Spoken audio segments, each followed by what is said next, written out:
All right, so the second part here for tonight is the headset installation.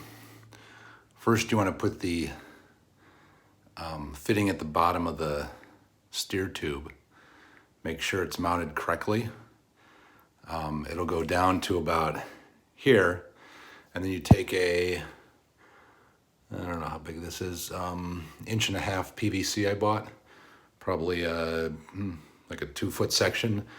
Make sure the ends are cut straight, and just flip this upside down, put the PVC, hold them together, and just bang it against the ground a couple times, and it should sit nice and flush against the top of the fork.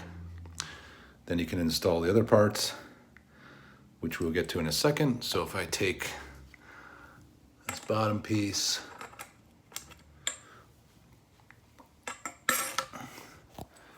should fit nicely on there, and that's going to slip into your head tube. And then of course I'm all anal about it, so I'm going to line up everything like it's supposed to be, but regardless, we got to put those in place first, which to get pressed into the frame, this and that. Be back with that soon.